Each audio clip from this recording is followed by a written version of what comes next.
Let's do something different today, like words according to the speaking topic of English language, which will help you in other English tests and as well as IELTS and PTE. सो एक छोटी सी introduction तो बनती है, like welcome back to my channel to enlighten your knowledge.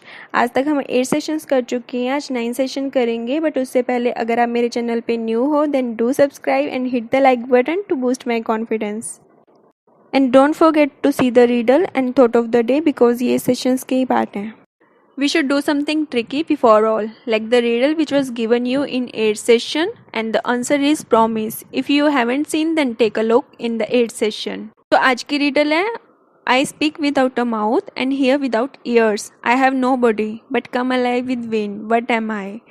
Means कि ऐसी कौन सी चीज़ है जिसका माउथ नहीं है तो भी वो बोलती है, जिसके ईयर्स नहीं है तो भी वो सुनती है।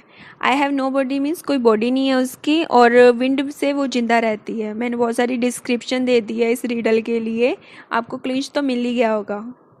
सो स्टार्ट करने से पहले जैसे मैंने आपको बताया कि आज का जो सेशन थोड़ा सा डिफरेंट होगा। जो वर्ड्स होंगे वो अकॉर्डिंग टू स्पीकिंग टॉपिक होंगे। मीन्स कि अगर आपको इंग्लिश टेस्ट में एक स्पीकिंग टॉपिक मिल रहा है या राइटिंग ऐसे भी मिल रहा है तो उसमें ये वर्ड्स आपके बहुत काम आएंगे। आप डिटेल डिस्क्रिप्शन इन वर्ड्स के अकॉर्डिंग दे सकते हो। तो आज का जो टॉपिक है वो एनवायरनमेंट के ऊपर है, एनवायरनमेंट से रिलेटेड। सो हमें स्टार्ट करना चाहिए। The first word is eco friendly, means not harmful to the environment. Hindi में आप कह सकते हैं कि जो चीज़ें वातावरण के अनुकूल हो, नुकसान ना दे, उन वर्ड्स के लिए आप इको फ्रेंडली वर्ड यूज़ कर सकते हो। And the sentence is government should encourage industries to manufacture eco friendly products in India. Government को जो इंडस्ट्रीज़ होती हैं उनको एनकरेज करना चाहिए, मीन्स बढ़ावा देना चाहिए कि वो इको फ्रेंडली प्रोडक्ट्स की प्रोडक्शन करें, मीन्स बनाएं इंडिया में। सेकेंड वर्ड है फ्लोरा एंड फोना। फ्लोरा कहते हैं प्लांट्स को, मीन्स पेड़ पौधे हो गए, और फोना कहते हैं लिविंग क्रिएचर्स को, मीन्स एनिमल या जीव जंतु आप कह सकते हैं। And the sentence is flora and fauna is the beauty of environment. जो पेड़ पौधे हैं, जीव जंतु हैं, वो एनवायरनमेंट की ब्यूटी हैं। It's true that whenever we get vacations we usually prefer to go hilly areas where we can admire nature and its beauty as well. The third word is non-biodegradable, means non-decomposed and non-eco-friendly. Guys, eco-friendly तो आपको समझ आ गया कि जो वातावरण के अनुकूल चीज़ें हों, एंड non-eco-friendly मतलब वातावरण के अनुकूल चीज़ें जो ना हों, एंड non-decomposed जो वातावरण में घुलनशील की क्षमता ना रखती हों। And the sentence is non-biodegradable substances can last for centuries and are endangering the life of fauna. जो नॉन बायोडिग्रेडेबल पदार्थ होते हैं, सब्सटेंसेस होते हैं, can last for centuries, and 100 की 1 सेंचुरी होती है, तो आप आइडिया लगा सकते हैं कि सेंचुरीज कितनी बनेंगी। And are endangering the life of fauna, जो एनिमल्स हैं, जीव जंतु हैं, उनकी लाइफ को वो खतरे में डाल रही है। To take an example, plastic bags and the products made from plastic and steel etc. do not decompose naturally. When we dispose of these products in a garbage pile, the climate, air and moisture, or you can say soil, cannot break them down naturally. However, the biodegradable products are decomposed and easily when we disposed of as a waste. इससे हम एक छोटा सा message भी ले सकते हैं, जैसे कि गवर्नमेंट ने भी प्लास्टिक बैग्स को बैन किया था, but still that is in use.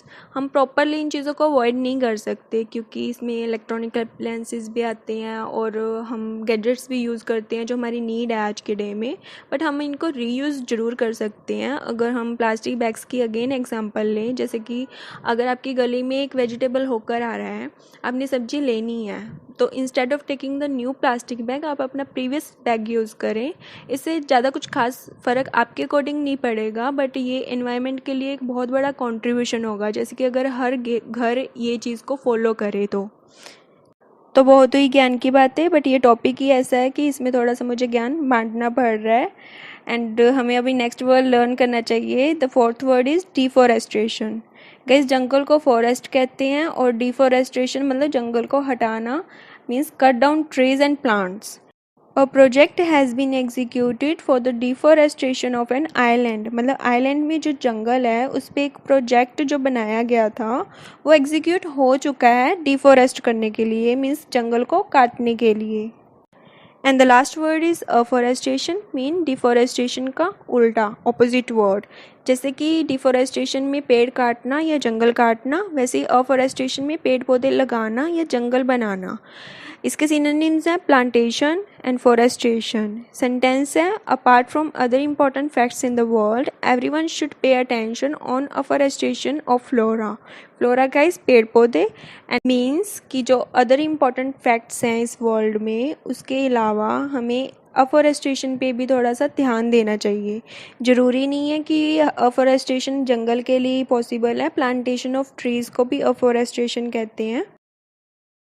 Your motivation, guys: good, better, best, never let it rest till your good is better and your better is best। Means कि एक degree को हमने लिया है, अगर आप गुड के लेवल पे हैं तो बेटर के लिए आप वेट मत करें, उसको डिले मत करें। और बेस्ट गाइस कौन नहीं चाहता इस वर्ल्ड में, एंड बेस्ट होना ज़रूरी है बट ओवर कॉन्फिडेंट होना भी ज़रूरी नहीं है। 9th session is done today, and I hope कि आज के जो वर्ड्स हैं वो आपको इन मैनी वेज हेल्प करें इंग्लिश में। And thanks for your valuable response.